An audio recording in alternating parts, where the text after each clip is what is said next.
Assalamualaikum Gainers, semoga kita semua dalam keadaan sehat dan bahagia tentunya. Ya, kita dari Warehouse RMPM, di Warehouse RMPM itu ada satu tim QCC dengan nama PSBB. PSBB sudah terbentuk lumayan lama dan sudah melakukan proyek-proyek improvement sebelumnya. Kali ini PSBB akan membawakan sebuah QCC dengan tema meningkatkan akurasi laporan operasional, outbound, dan inventory. Ya, ini adalah garis besar gudang kita kebagi menjadi 3 bagian. Yang pertama, inbound proses, bertugas untuk menerima material baik itu dari supplier dan POTS. Terus kemudian proses inventory, selain menjaga akurasi, inventory juga bertugas untuk menyimpan dan menyiapkan material yang akan kita kirim ke POTS. Yang ketiga adalah outbound proses, di mana outbound menjadi ujung tombak kita untuk melakukan pengiriman ke POTS eksternal ataupun internal, tentu saja sesuai dengan order dan ETD pengiriman kita. Ya, ini adalah profil tim PSBB. Yang pertama ada Heriwan Susanto sebagai leader QCC yang bertugas dalam QCC kita untuk requirement kebutuhan sistem. Kemudian saya sendiri, Isep Surya, bertugas sebagai programming di sini kali ini. Terus kemudian yang ketiga ada Pak Tommy. Pak Tommy kali ini bertugas sebagai konsep and design, bagaimana nanti bentukan sebuah program yang akan kita buat. Terus kemudian berikutnya ada Mas Heru Herdiana dan Mas Agus Muhammad, bertugas sebagai sistem analisa apakah desain yang nanti kita buat sudah sesuai dengan harapan operasional.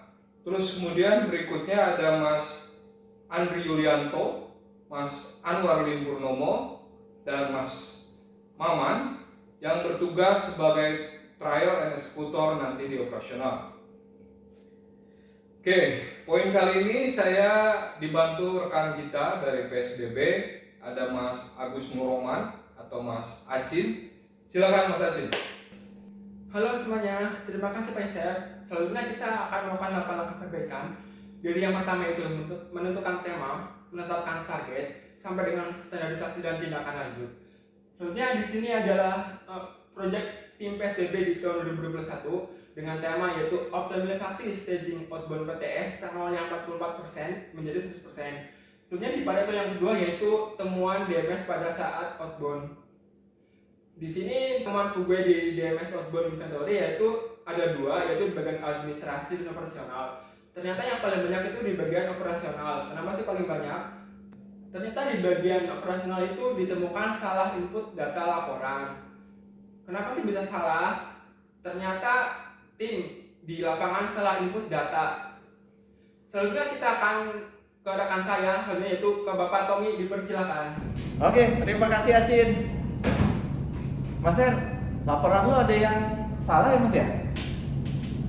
Yang mana Pak? Yang ini angkanya beda sama di rekapan manual. Oh gitu ya Pak?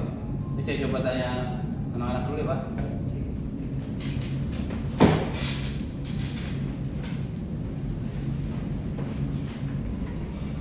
Gus! Gus! Tak! Kotak! Sini! Yuk, ada apa bos? Duduk. Ini kemarin laporan lo ada yang salah. Tadi Pak Tom sempat ngecek. Coba lu cek lagi laporan kemarin. Oh, yang bener lah.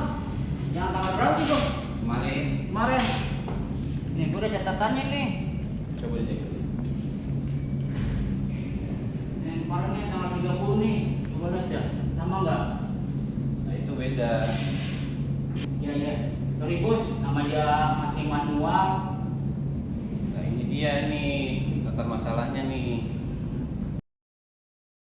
Oke, tadi sempat dilihat dari proses tim outbound. Kita langsung melihat di traceability di tim inventory.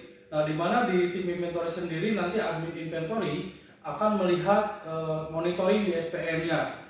Dan selain melihat di monitoring SPM, dia akan mengkonfirmasi ke picker yang berada di 5 area yang melakukan proses picking. Nah, begitu panjang proses untuk traceability ini, sehingga kalau misalkan untuk melihat satu kasus dan membenarkan satu masalah yang tidak sesuai itu membutuhkan waktu sekitar 30 menit per hari per satu kali kasus untuk traceability ini. Nah, ini adalah dampak dari QC DSMPE-nya, mulai dari quality. Quality itu ada hasil laporan yang tidak akurat sebanyak 71 kali kejadian, terus ada potensi laporan hilang, terus dari segi cost, nah ini muncul potensial cost di mana yang terjadi karena wasting time komunikasi antara tim inventory dan outbound. Kalau misalkan dirupiahin itu sekitar 52 juta per tahunnya. Nah, dari segi delivery juga ada wasting time komunikasi antara tim outbound dan inventory sebanyak 30 menit. Terus dari segi moral, personil merasa kesulitan karena penginputan itu masih manual laporannya. Terus dari segi productivity juga productivity itu 19 palet per jam per orang. Terus dari segi environment-nya ada sampah bekas laporan manual atau tulisan tangan. Nah, dari latar belakang tersebut kita mengambil tema yaitu meningkatkan akurasi laporan operasional di outbound dan di inventory. Ini adalah target yang kita ingin capai, di mana kejadian rata-rata di bulan September sampai Desember 2021 itu sebanyak 71 kejadian, dan kita pengen turunkan di bulan April menjadi 0. Oke, kita lihat ke analisa kondisi yang ada. Dilihat dari faktor MEM, PIC tidak ada kesalahan dalam input laporan. Ternyata aktualnya ada kesalahan penginputan di laporannya. Terus dari segi metodenya, report aktivitas harian itu harusnya sudah otomatis, tapi aktualnya report aktivitas harian itu masih manual. Terus dari segi mesinnya juga ini dari tools handheld, terus PC juga masih bisa digunakan dengan baik. Aktualnya juga sama, ini statusnya oke. Nah, masuk ke analisa sebab akibat, dilihat dari miss report sebanyak 71 kali, di mana dari segi faktor MEM ada PIC salah input laporan. Nah, ini kenapa? Karena jumlah report yang dicatat berbeda dengan aktual prosesnya. Ini kenapa bisa berbeda? Karena tidak ada validasi dengan sistem Oracle. Terus dari segi metode, report aktivitas harian di input manual. Ini kenapa? Karena tidak ada media informasi untuk penginputan laporan. Oke, masuk ke rencana penanggulangan. Dari dua root cause tadi, dari segi faktor MEM dan metode. Dari segi faktor MEM tidak ada validasi dengan sistem di Oracle. Terus dari segi metodenya tidak ada media informasi untuk pengumpulan laporan.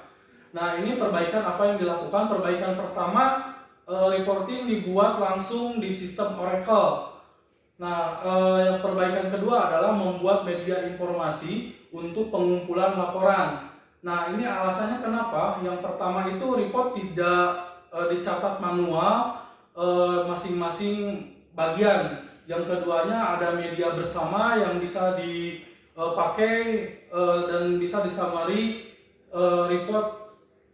report otomatis. Nah, yang ketiganya real time monitoring aktivitas harian. Terus untuk PIC-nya siapa di sini? PIC-nya ada Pak Isep, terus saya sendiri, ada Mas Heri dan Pak Tommy. Waktunya kapan? Itu waktunya April. Terus lokasinya di warehouse KN. Nah, aktivitasnya apa? Untuk aktivitas perbaikan pertama kita koordinasi dengan atasan, koordinasi dengan IT. Terus perbaikan keduanya kita koordinasi dengan tim, membentuk satu tim dan membuat table untuk formula. Nah, dari segi resiko perbaikan pertama dan kedua, untuk perbaikan pertama dari faktor resiko usaha itu cukup tinggi dan waktunya juga lama. Tapi untuk perbaikan kedua, dari segi usaha tinggi dan waktunya sedang. Maka dari kedua perbaikan ini kita mengambil perbaikan yang kedua. Ini adalah timetable aktivitas project yang dilakukan oleh tim PSBB. Dari 1 Februari sampai dengan 18 April 2022. Oke, kita lanjutkan ke teman saya, ada Mas Andri Yulianto. Kepada Mas Andri dipersilakan. Terima kasih Mas Heru. Baik, di sini saya akan menjelaskan tentang penanggulangan. Nah, di sini adalah pembahasan awal kita project. Selanjutnya, nah pembahasan di sini itu kita akan melakukan desain layout yang diikuti oleh beberapa perwakilan dari tiap-tiap bagian. Selanjutnya, nah di sini kelihatan ruwetnya tampilan layout kita, emang seperti ini sebelumnya. Selanjutnya, nah hasilnya ini adalah tampilan hasil monitoring kita untuk pengiriman RMPM. Selanjutnya, nah untuk masuk ke monitoring tersebut kita memerlukan login. Login itu menggunakan nick karyawan masing-masing, dan nick nanti akan langsung terintegrasi dengan usernya masing-masing. Jadi kalau kita login pakai user kita, otomatis nanti akan masuk ke user kita. Selanjutnya ini adalah tampilan SPM outbound, di mana data yang diupload di monitoring ini akan sama dengan data yang diupload di Oracle. Jadi untuk meminimalisir akurasi quantity yang diupload. Selanjutnya ini adalah tampilan di monitoring inventory. Yang di atas itu adalah new SPM, maksudnya SPM yang benar-benar baru diterbitkan. Yang di bawahnya adalah SPM backorder. Isinya adalah materi SPM yang masih ada hutangan backordernya, entah itu nunggu rilis atau masih nunggu pengiriman selanjutnya. Next. Nah, ini detail list SPM-nya. Di dalamnya itu ada ISO, ada item, dan di samping itu ada penambahan lot atau lot khusus kalau ada permintaan misalkan SPU atau lot yang lainnya. Selanjutnya ini adalah plan outbound yang menjelaskan mulai dari surat itu diterima, pengirimannya, sampai SPM itu dikirim. Next, kalau yang ini adalah plan picking. Ini sudah mesemari beberapa area. Di situ kelihatan ada area 1, 2, 3. Dan kalau ada area yang sudah selesai, dia bisa pindah atau membantu ke tim yang lainnya. Selanjutnya, setelah dikonfirm, tugas akan dialihkan ke tim picking. Jadi nanti tim picking tinggal mencet tombol klik dan start yang ada. Next. Nah, ini hasil reportnya di tim inventory sudah otomatis masuk. Selanjutnya di tim outbound juga dia udah otomatis masuk, dari mulai jumlah palet sampai jamnya juga sudah otomatis. Selanjutnya untuk evaluasi hasil, alhamdulillah di bulan April bisa 0. Baik, untuk selanjutnya kita sambut Mas Heri. Oke, terima kasih Mas Baso. Berikut adalah hasil evaluasi dari segi presiden SMP-nya. Dari segi quality, laporan tidak akurat sebanyak 71 kali. Nah, setelahnya laporan menjadi akurat. Dari segi cost-nya ada potensial cost sejumlah 52 juta sekian, setelahnya tidak ada potensial cost. Dari segi delivery-nya ada washing time sebanyak 30 menit per hari, setelahnya tidak ada. Untuk moralnya, personil merasa kesulitan saat rekap manual, setelahnya rekap manual udah otomatis. Dari segi productivity-nya, di sini rata-rata productivity outbound dan inventory sebesar 19 jam per orang per palet per tas. Setelahnya 21 jam per orang per tas. Dari segi environment-nya, di sini ada sampah kertas untuk laporan, setelahnya tidak ada lagi sampah kertas. Untuk resiko analisa setelah improvement, dari analisa resiko setelah improvement ini, karena ini berbasis web dan script yang dibutuhkan skill, untuk corrective actionnya di sini kita membuatkan halaman super user yang full akses, dan untuk preventifnya kita tetap propose ke IT untuk pembuatan based on Oracle. Dari matrix skill sesudah QCC ini dibuat, di sini alhamdulillah ada penambahan keterampilan pengetahuan khususnya untuk teman-teman yang member baru. Next. Untuk standarisasinya di sini kita membuat WI WHM 127 tentang pembuatan dashboard untuk outbound RMPM. Untuk tindak lanjutnya di sini kita ada project untuk di mana projectnya kita beri tema mengurangi penggunaan label plat khusus RB 04 pengiriman ke KMI. Terima kasih, sekian dari tim PSBB. Assalamualaikum warahmatullahi wabarakatuh. Semangat pagi.